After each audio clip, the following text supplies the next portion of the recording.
Terima kasih Mbak Yulianti ya. Assalamualaikum warahmatullahi wabarakatuh. Selamat pagi dan salam sejahtera untuk kita sekalian. Om Swastiastu, Salam, Namo Buddhaya, dan salam kebajikan. Yang saya hormati Sekjen Kagama, Bapak Mas ya, Mas AA Gede Ari Dupayana, atau yang sering dipanggil dengan Bli Ari.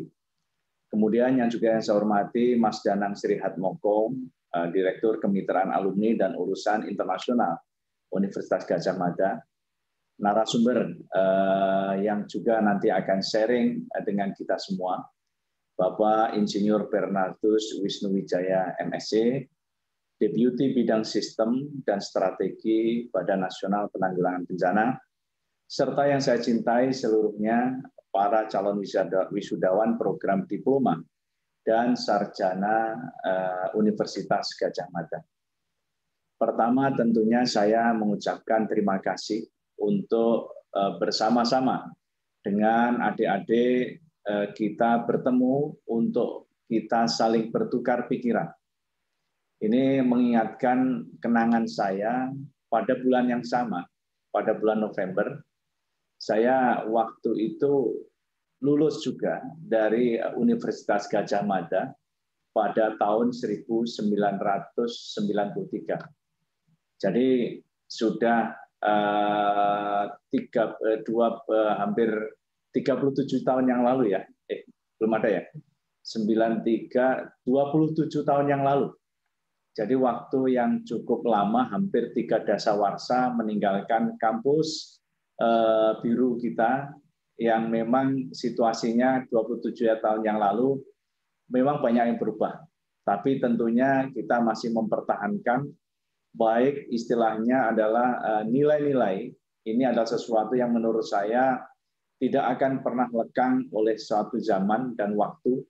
Dan juga tentunya ada beberapa bangunan-bangunan yang masih menjadi saksi akan kita istilahnya menggantungkan cita-cita untuk merubah nasib dan kehidupan, karena memang saya secara pribadi menyampaikan, saya itu dari desa, jadi kalau ingin melakukan panjat sosial yang cepat tentunya hanya melalui pendidikan. Dan alhamdulillah saya senang sekali akhirnya bisa diterima di UGM dan bisa lulus.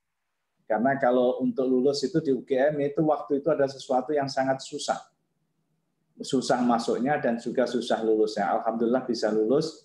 Kemudian mengabdikan diri di dalam birokrasi, yang kemudian tentunya juga alhamdulillah mendapatkan kesempatan untuk sekolah S1, S2, S3, postdoktoral, dan sebagainya. Ini merupakan menurut saya hal yang saya sangat berbangga. Karena hampir semua itu saya peroleh karena saya memiliki bekal, yakni alumni dari Universitas Gadjah Mada. Oleh karena itu mungkin adik-adik yang saat ini sedang bangga-bangganya sebentar lagi wisuda, mudah-mudahan tentunya bisa lebih sukses daripada saya untuk masa-masa yang akan datang. Namun kesuksesan tidak pernah salah alamat, hanya kegigihan. Dan betul-betul kita memiliki daya juang yang tinggi, itulah yang memenangkan persaingan. Kesuksesan tidak pernah selalu jatuh dari langit. Itu harus kita gapai, harus kita perjuangkan, dan tentunya dengan segenap apa yang kita miliki. Universitas Gadjah Mada sudah memberikan banyak hal, terutama adalah persiapan kita untuk menghadapi masa depan dan juga menghadapi tantangan kehidupan. Nah, untuk bisa kita menggunakan atau tidak menggunakan modal tersebut tentunya kembali kepada kita semua. Ini mungkin sekelumit yang menurut saya ya nostalgia kehidupan yang kebetulan karena bulannya sama, akhirnya kok mengingatkan saya akan memori 27 tahun yang lalu. Nah, adik-adik semua yang saya cintai dan yang saya banggakan, saya ingin membagi terutama terkait dengan isu-isu kekinian.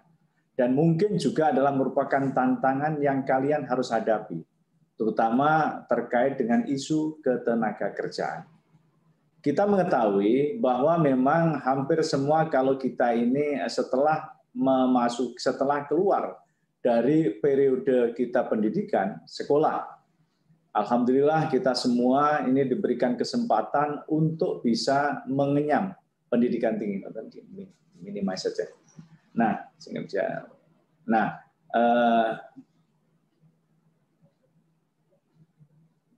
kita mohon maaf sudah diminimal saja gambarnya biar kelihatan full ini.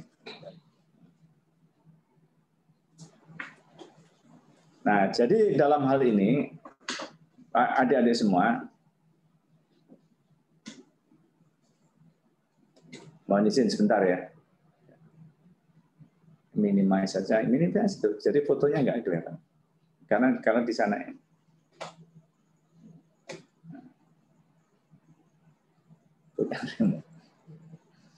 Itu yang saya. Nah.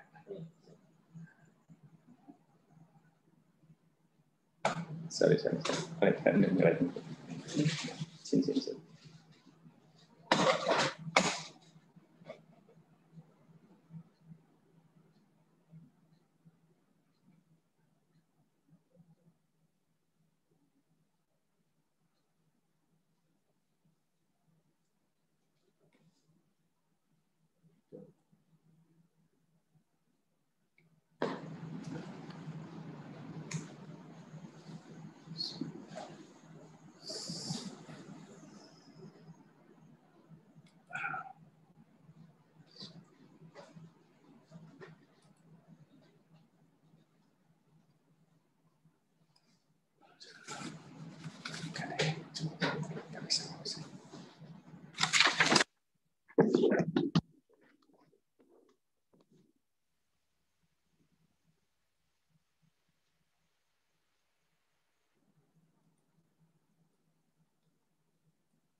Ya. Oke, mohon izin. Jadi saya ingin menyampaikan terkait dengan hal-hal terutama arah kebijakan dalam rangka menghadapi tantangan ketenagakerjaan.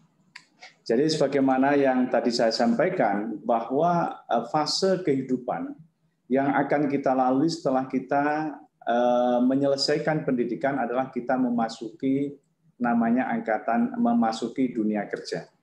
Nah, sebagaimana yang kita ketahui terkait dengan gambaran atau profil dari ketenagakerjaan di Indonesia, ini bisa kita lihat bahwa dari sisi jumlah angkatan kerja, ini jumlahnya cukup banyak, yakni adalah ada 138,22 juta angkatan kerja yang ini adalah kalau kita lihat dari proporsi seluruh penduduk di Indonesia, ini adalah 67,77%. Kemudian dari penduduk dari jumlah angkatan kerja tersebut ada yang bekerja, ada yang menganggur. Nah, kalau kita lihat dari sisi pengangguran kita cukup tinggi. Setiap tahun ada pertambahan yang namanya jumlah angkatan kerja baru yang masuk di dalam pasar dunia kerja di Indonesia. Nah, ini saya berikan gambaran adalah ketika setelah pandemi COVID, jumlahnya menaik lagi, padahal awalnya itu sudah relatif terkendali dalam kisaran angka 5%. Nah, kemudian ternyata setelah COVID ini nambah, yang namanya adalah pengangguran terbuka, dari 5% menjadi 7,07%. Kalau dilihat dari sisi latar belakang pendidikan, nah adik-adik semua cukup berbangga ya. Anda ini kan semuanya, ini kan mewakili baik diploma atau universitas adalah persentase terkecil dari penduduk yang bekerja di Indonesia. Karena memang kalau kita lihat ya tentunya secara umum rata-rata orang yang mendapatkan kesempatan untuk belajar sampai tingkat universitas ini adalah sangat sedikit dibanding mereka yang memang berlulusan dari sekolah menengah ke bawah. Apalagi SD ini adalah luar biasa 38,89%.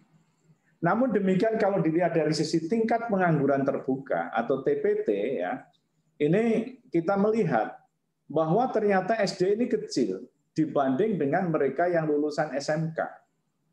Nah, diploma juga agak lumayan, SMA juga masih masih menempati persentase terbesar kedua.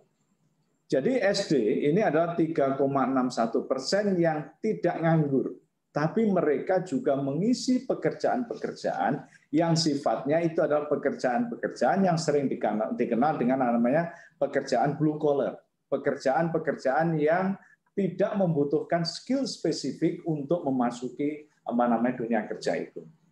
Kemudian kalau kita lihat, Anda semua kan kita masuk di dalam profil angkatan kerja muda, ya. Ini saya ingin menyampaikan ya bahwa kalau dari sisi angkatan kerja ini banyak sekali didominasi oleh yang namanya angkatan muda. Meskipun kalau dilihat dari sisi persentase dibanding tahun 2010 sampai ini ada tren menurun, tapi menurunnya tidak terlalu signifikan. Menurunnya ya pelan terus. Nah, ini kita melihat memang kita masih bisa mengatakan bahwa Indonesia ini masih mengalami situasi yang dikenal adalah mereka masih menikmati namanya adalah bonus demografi. Kalau kita lihat ya dari sisi distribusi pemuda di Indonesia, 64 juta dari 263 atau 264 juta ini memang hampir kebanyakan tinggal di perkotaan ya, terutama adalah yang laki-laki. Nah, ini tinggal di perkotaan, apakah mereka memang kebanyakan menjadi pencari pekerjaan? Nah, ini masih jadi tantangan. Orang yang tinggal di desa semakin kecil, 42,06%. Jadi dengan demikian, ya mudah-mudahan tentunya desa ini sebetulnya akan memiliki harapan yang luar biasa. Apalagi pemerintah saat ini sudah mengeluarkan kebijakan yang luar biasa, terutama terkait dengan dana desa. Saya pengalaman 5 tahun di Kementerian Desa, PDT dan Transmigrasi, ini kita berusaha untuk menarik kembali orang-orang yang selama ini adalah melakukan migrasi ke kota untuk kembali kepada desa.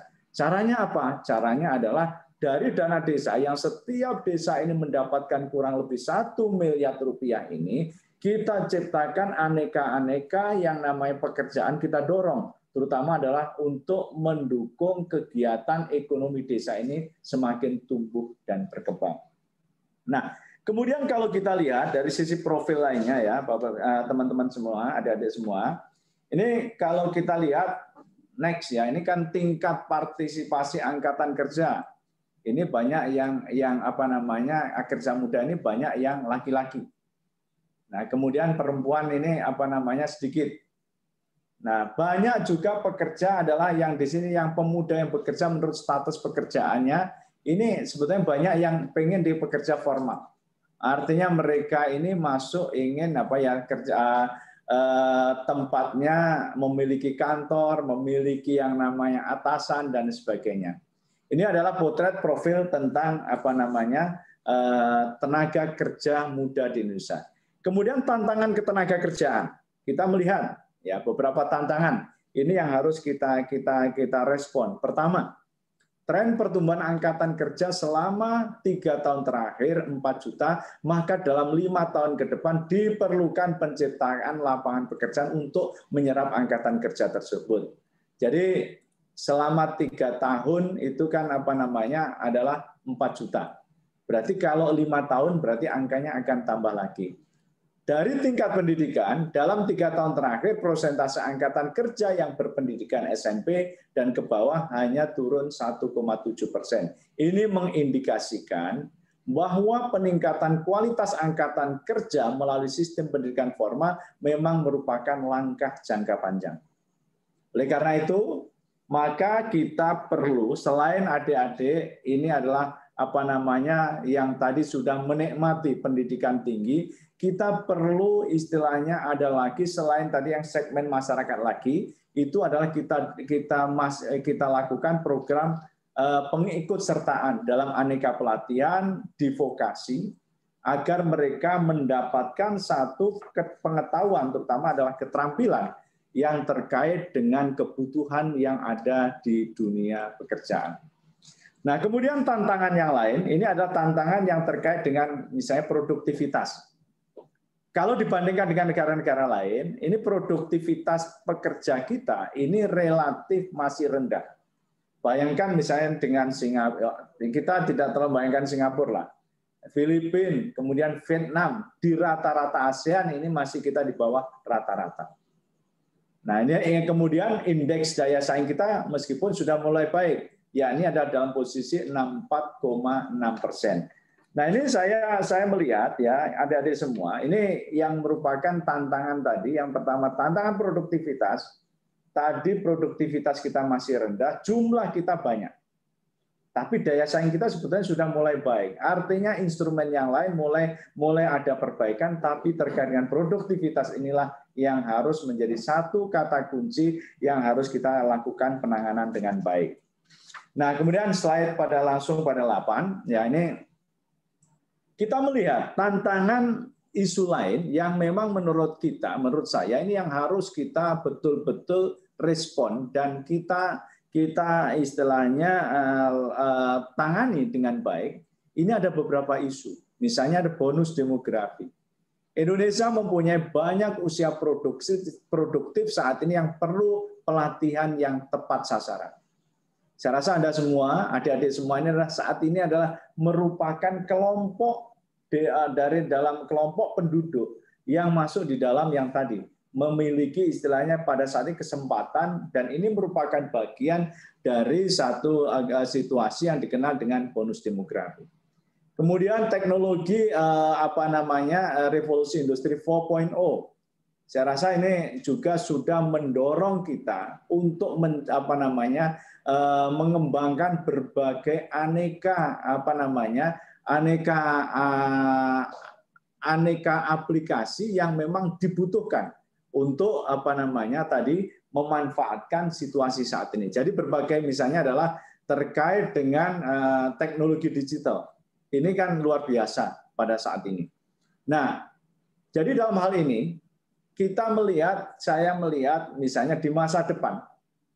Ini kita ibaratnya di sini adalah kalau seandainya kita tetap tidak memanfaatkan tadi situasi misalnya adalah kondisi saat ini, kita khawatir apa yang kita lakukan ini semakin kita istilahnya terpisah dari sebetulnya kebutuhan dari masyarakat. Dan kalau itu tidak kita lakukan yang sangat serius, kita khawatir bahwa kita akan terjebak di dalam sebuah negara yang selalu dalam penghasilan menengah atau middle income country trap.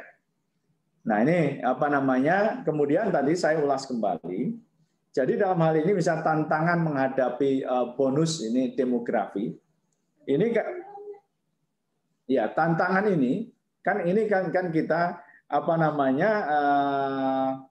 kalau misalnya tadi kita pertumbuhan ekonominya stagnan, kita gagal mereformasi pendidikan, kemudian kita gagal untuk menerapkan teknologi tingkat tinggi, maka kita masuk di dalam trap. Tapi kalau seandainya kita bisa mampu untuk mereformasi semuanya, maka kita akan keluar, kita akan menuju sebuah negara yang lebih berpenghasilan, yang lebih tinggi, dan masuk di dalam kategori negara-negara yang maju, bukan negara-negara yang berkembang. Memang alhamdulillah sebetulnya kalau dilihat dari sisi angka, kita ini sudah masuk di dalam yang namanya adalah meskipun middle income country, itu adalah middle income yang tinggi. Artinya kalau seandainya kita betul-betul bisa mengelola ini dengan baik, maka kita akan bisa menjadi negara besar, negara yang maju, dan tentunya adalah negara yang punya peluang untuk mempunyai peranan dalam banyak hal. Nah, ini saya ingin memberikan gambaran terkait dengan situasi bonus demografi next ya. Kita bonus demografi di berbagai negara. Banyak negara yang sudah memiliki pengalaman, terutama adalah terkait dengan bonus demografi. Jepang ini sudah pernah memiliki pengalaman dan dia bisa menggunakan kesempatan. Dia itu bonus demografinya Jepang itu adalah sejak ya kita lihat potret mulai tahun 1930-an sampai 1990. Ini cukup lama. Nah, ini adalah periode yang dimana Jepang kan menjelma menjadi sebuah kekuatan ekonomi luar biasa. Dan dia waktu itu secara rata-rata ketika bonus demografi ini pertumbuhan ekonominya, GDP growth-nya ini adalah 5%. Cina ini yang bonus demografi dimulai tahun 70 sampai sekitar tahun 2015 ini adalah dia 9,2%, lebih tinggi. Singapura juga lebih tinggi. Kemudian Thailand juga lebih tinggi sedikit dibanding dengan yang Jepang tadi. Nah, kita dalam hal ini, kalau kita lihat, Anda bisa membedakan, misalnya ketika nanti adalah bonus demografi terjadi dan setelahnya. Saya rasa hanya Thailand, China dan Thailand yang betul-betul masih bisa memaintain dengan relatif baik. Ada penurunan, tapi tidak banyak, bandingkan dengan Jepang. Setelah demografi bonus ini adalah 0,9%, artinya ini adalah situasi yang memang di Jepang sendiri, mereka ini adalah juga mengkhawatirkan. Jadi dalam hal ini memang negara seperti Jepang ini adalah sedang mengalami yang namanya adalah aging society. Banyak sekali adalah yang namanya komposisi penduduknya itu banyak penduduk yang usia tua. Nah, kita masih di dalam situasi seperti istilah kita menikmati bonus tersebut sampai 2030 hitungannya. Dan kita masih belum tahu pada saat normal 5,4%, ketika yang namanya nanti bonus demografi selesai, nah berapanya ini adalah merupakan tantangan yang harus kita jawab. Tentunya mungkin akan mengalami penurunan, tapi mudah-mudahan tidak mengalami penurunan, tapi bahkan mulai mengalami penaikan. Nah, adik-adik semuanya, saya katakan tadi ada isu bonus demografi, yang kedua adalah isu yang terkait dengan revolusi industri. Saya tidak akan menyampaikan apa yang namanya revolusi industri 4.0, tapi pada intinya di dalam situasi ini kita membutuhkan penciptaan skill baru dan juga pengembangan pola pikir baru karena didrive, karena didorong oleh yang namanya tadi perkembangan dari teknologi informasi. Atau mungkin orang adalah mengenal dengan namanya Internet of Things. Nah, dalam hal ini ya adik-adik semua, kami melihat yang namanya tantangan yang harus kita respon terutama ketika terkait dengan revolusi industri ini. Pertama adalah harus ada yang namanya transformasi dari keahlian. Karena memang nanti kan banyak pekerjaan-pekerjaan yang itu akan muncul dan banyak pekerjaan-pekerjaan itu yang akan hilang. Dan itu dalam hal ini harus kita istilahnya siap-siap untuk melakukan penyesuaian. Kita dalam hal ini sekarang saja kan saatnya pandemik ini salah satu hikmahnya adalah kita bisa belajar dari manapun, kapanpun. Tidak harus terikat oleh sebuah waktu dan ruang. Pekerjaan juga sama. Banyak pekerjaan-pekerjaan yang akan hilang, tapi juga banyak yang akan muncul. Teller itu saya rasa mungkin akan hilang. Mungkin yang muncul lagi adalah pekerjaan yang misalnya adalah membutuhkan skill. Dan Anda saya rasa akan sangat paham sekali dengan pekerjaan-pekerjaan tersebut. Kemudian itu kan job transformasi juga terjadi. Kemudian society transformasi akan terjadi. Tapi ya, misalnya job transformasi adalah mengenal misalnya adalah part-time job 4.0, satu orang banyak pekerjaan atau banyak proyek. Ini akan terjadi. Jadi satu orang misalnya dia adalah sebagai seorang misalnya adalah developer sebuah adalah program, dia bisa mengerjakan 5, 6 atau banyak sekali. Kalau dulu tidak, orang hanya terpatri di dalam satu profesi pekerjaan. Kemudian banyak munculnya nanti adalah pekerja kontrak dan independen dari sisi transformasi pekerjaan. Independen itu apa? Tidak terikat dengan adanya satu ikatan-ikatan, misalnya adanya atasan, adanya terutama adalah atasan dan bawahan, semuanya adalah akan menjadi mitra. Semuanya adalah dalam posisi yang equal. Terus kemudian polarisasi pekerjaan itu akan terjadi. Hanya high skill job atau low skill job yang tersedia. Jadi yang sangat tinggi atau yang sangat rendah itu yang tersedia. Nah, ini kemudian kalau yang terkait dengan transformasi masyarakat pun harus kita siapkan.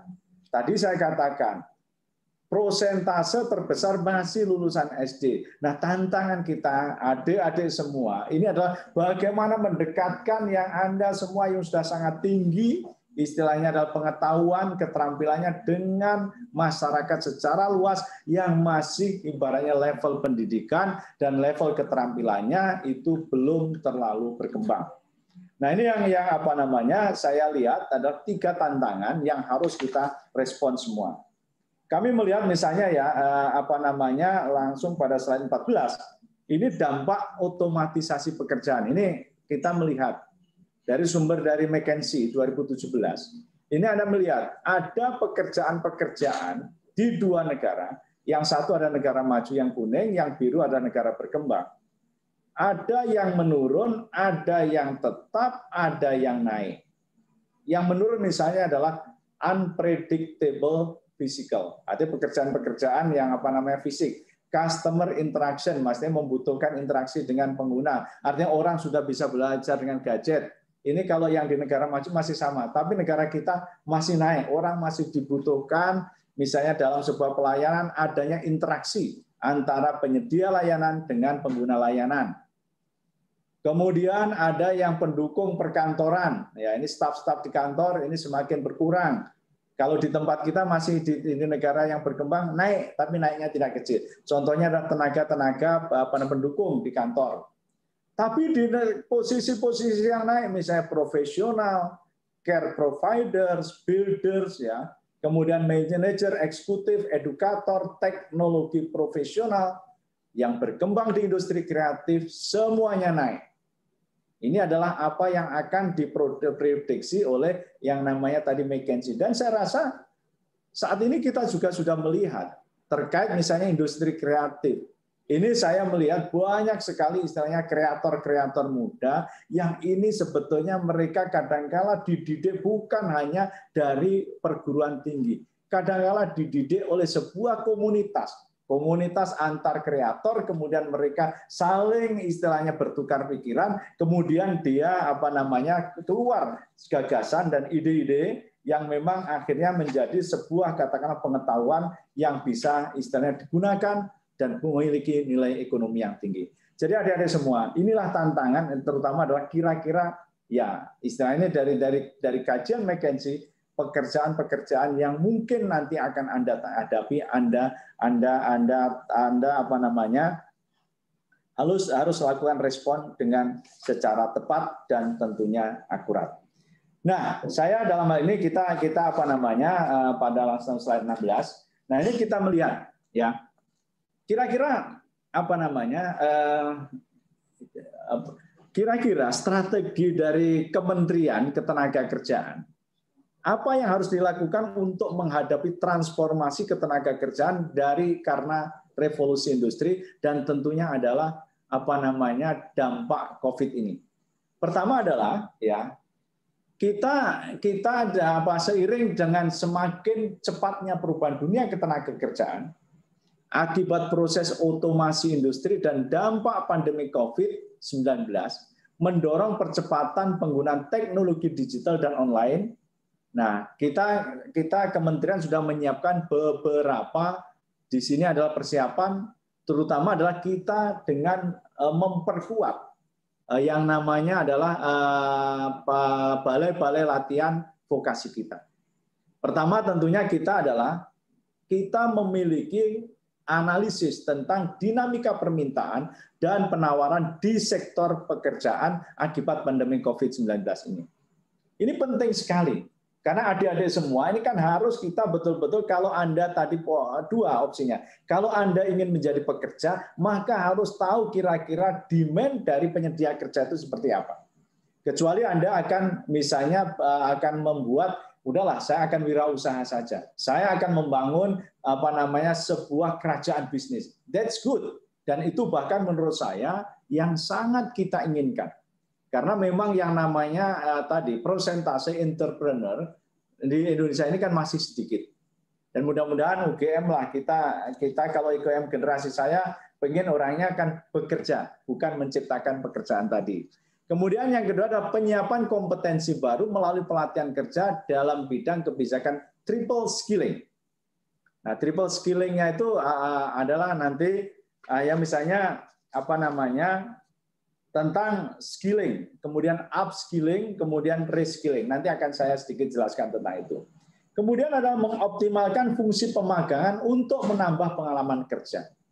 Jadi begini, kami ingin kedorong yang namanya perusahaan-perusahaan itu untuk dia membuka kesempatan kepada terutama adalah mereka yang saat ini mengikuti program vokasi, bahkan kalau dalam hal ini kita kerjasama juga dengan Kemdikbud untuk mengembangkan program yang saat ini semua sudah tahu, yakni adalah Kampus Merdeka, salah satunya adalah melalui jalur pemagangan.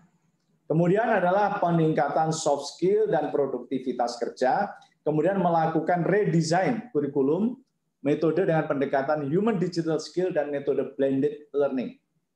Nah, kemudian yang terakhir adalah kita penting sekali, kita harus mengintensifkan kolaborasi antara dunia industri, lembaga diklat, Kadin, Apindo, dan juga asosiasi-asosiasi untuk kebutuhan kompetensi. Nah, tadi saya katakan tentang skilling tadi. Nah, skilling ini next ya. Nah, ini kita melihat begini. Jadi pada intinya, kalau ya ini Anda semua mungkin masuk di dalam adalah yang fresh graduate ya.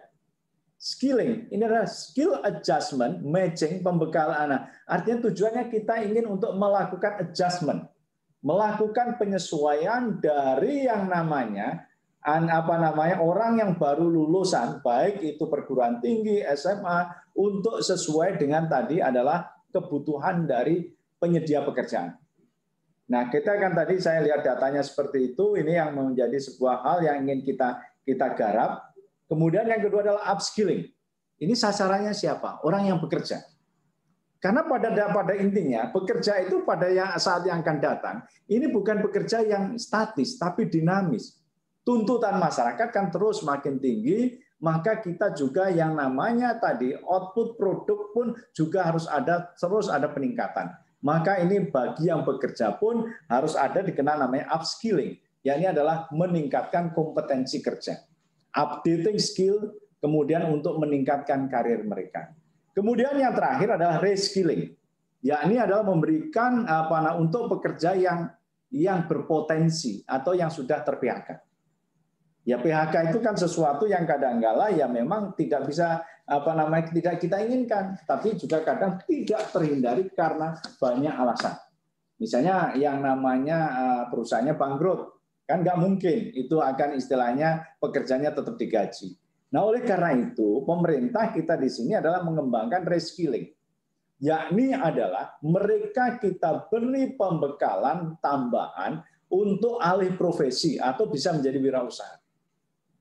Misalnya adalah kemarin dia adalah terkait dengan mesin, bisa saja karena dia memiliki ternyata hobi terkait kuliner, kita kan juga ada balai-balai yang terkait dengan kuliner, itu dia bisa ikuti. Ya siapa tahu itu mungkin dalam lebih menjanjikan untuk peningkatan derajat kehidupannya yang masa-masa yang akan datang.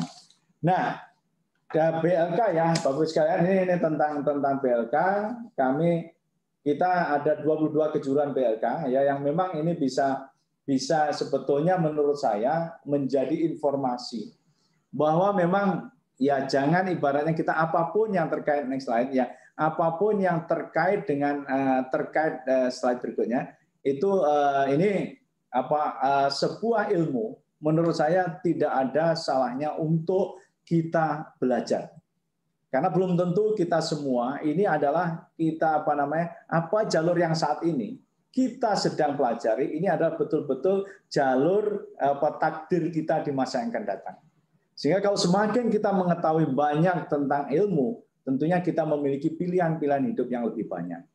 Nah, BLK di Indonesia ini Ini ada BLK yang dimiliki oleh pemerintah, ada yang BLK dari pemerintah pusat dan daerah, ada yang dimiliki oleh komunitas.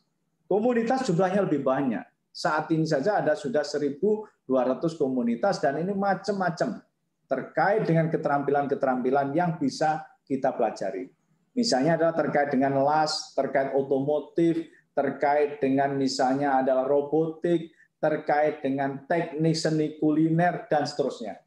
Ini menurut saya akan merupakan pilihan-pilihan dan tentunya ini selalu kita lakukan updating, terutama adalah untuk menyesuaikan dengan tuntutan pekerjaan yang masa yang akan datang. Kalau dari sisi sebarannya, Anda bisa lihat di dalam peta ini, ya.